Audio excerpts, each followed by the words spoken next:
We were successful in getting the splines in, but we were running out of daylight and we were expecting the roofers to come the next day, so we had to do another late night push to try and get all the penetrations cut.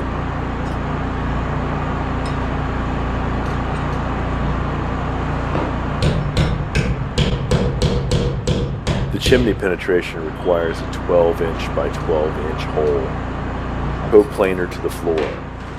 Since it's a sloped roof, you have to make some adjustments and spread it out a little bit. So what that essentially meant was a 12-inch by about 13.5-inch rectangle that I had to cut in the roof and then remove the foam so I could do the same thing on the upper layer of the skin.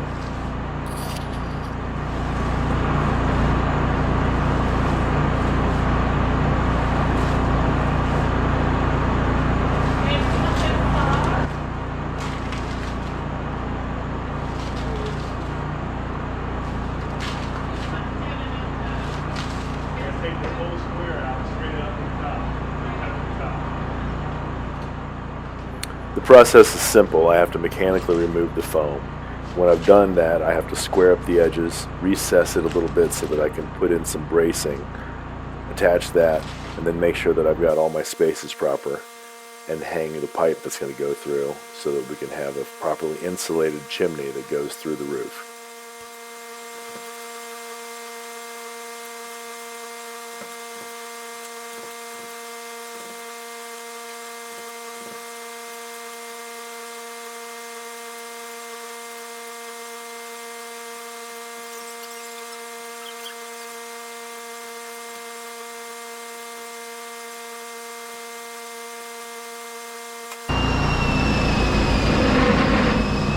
I used the level to try and pinpoint where I needed to drill the hole up above the corners of the lower square.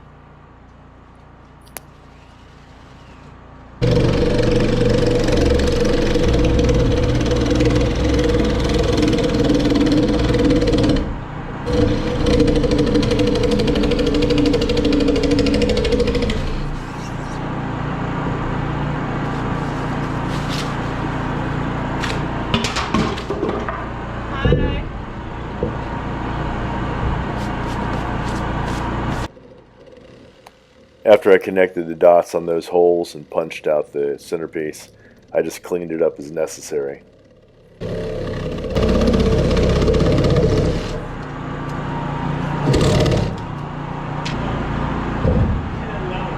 What's that? The level?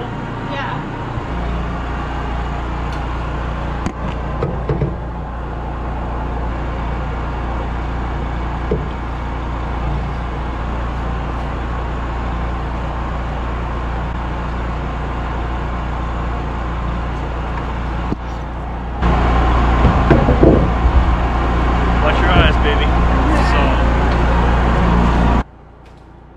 Once satisfied with the dimensions of the hole, I have to recess the foam so that I can fit some dimensional lumber in there to brace it up.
Before I can put the chimney in, I have to put the adapter kit on that supports it when it's attached to the top of the roof. This will also support the weight of an additional 5 1.5 feet of chimney pipe that has to stick up above the roof.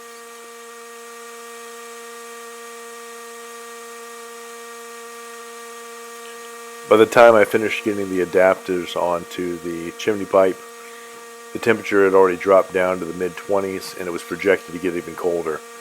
I decided the best thing to do was to come back in the morning after the frost had baked off and get the rest of the penetrations taken care of.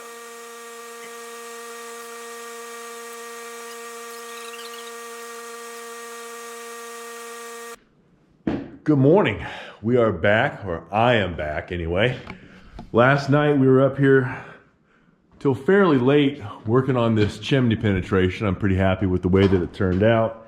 Put the wings on the chimney pipe and it was late. We were both cold, uncomfortable, tired. I decided to go ahead home, come back in the morning. Now, unfortunately, the roof is frosty right now. I'm gonna go ahead and cut my waste penetrations from the bottom up. And in order to do that, I've got to go ahead and take down a couple of the 2x4s that I was using as supports before we had the roof on.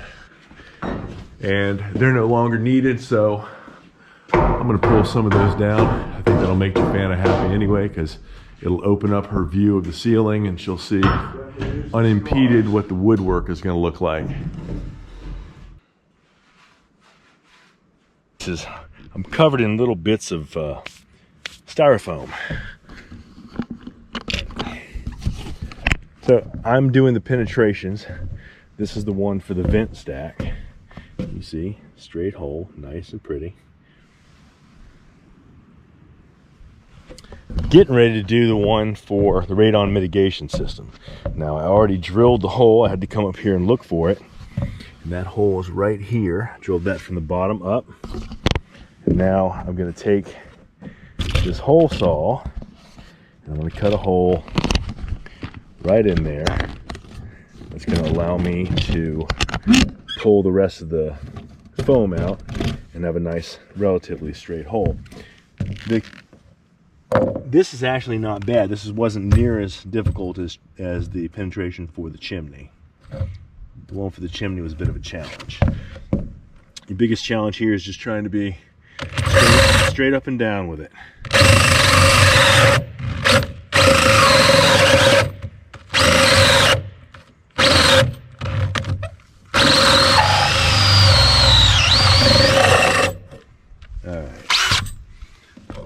That should pop out pretty easy. And I've already come up from the bottom some, so I should be able to punch down to the other hole fairly easy. There we go. Boom. That's it right there. That's it. Not bad. I might be a little off. I might have to tune it up on the bottom just a little bit to have a straighter hole, but it should be good. Now I gotta go over here and do this one on the other side as well for the waste bin on the other side of the house. But before I do, let's talk about the chimney. What I had to do was cut a square hole in the chimney for the mounting bracket that's going to hold the stainless steel chimney pipe. So that bracket sits on those two little wings right here, and you want to have it centered 2 inches from any combustibles. Obviously I'm going to trim this up before I do anything, but at that point you put a chimney cap over top of it and this space does not get filled. You don't insulate this with anything. There's no fireproof anything that goes in there. And the reason for that is the heat has to be able to come out. Otherwise, you're going to get a fire. What you can do on the bottom is you can seal, you're going to have a plate up at the top of the pipe. You can seal that with silicone so that you don't have a lot of air infiltration, but you still have to have that avenue around here so that the heat can rise out. Otherwise, you'll have a problem.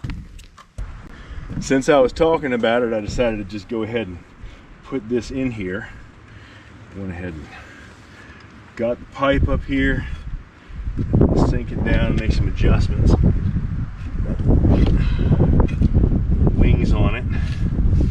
Now, when you're handling this stuff, little point of safety, on the other side, the inside of it is untreated stainless steel, and I know because I sliced my finger up real good when I picked it up. But life goes on and I'm going to be just fine.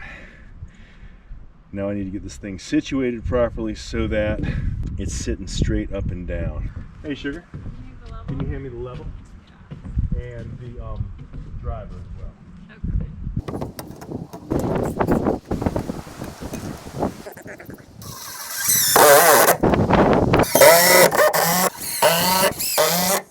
I gotta get one more piece to put on here, probably a 3-footer, and that should give me all of the clearances I need to satisfy all the requirements. And hopefully we get this place dried in before long and actually start using this stove. After further reviewing it, I will need an additional 4 feet of pipe to be in proper compliance, following the 3-2-10 rule. We got the chimney done. We got all of our penetrations done. They had given us a call and told us they weren't going to be able to make it today. They're going to be here tomorrow. We're on our way home, and because she has no off switch, she saw that the pond was blocked up, and so she's out there clearing the pond. She is a working machine all the time. Thought I'd give a little shot here, takeoff. I know that I covered the crash of my Phantom a few weeks back, and I was going to wait a while to, I was actually going to wait till I got 5,000 subscribers, just kind of set a goal. And before I bought another one, and Jafana convinced me to go ahead and get one now. I did my research, and what I got was the Mavic Air 2, and I think it's going to do pretty much everything that I need. I've flown it a couple of times. I'm really impressed with it. The video quality is outstanding.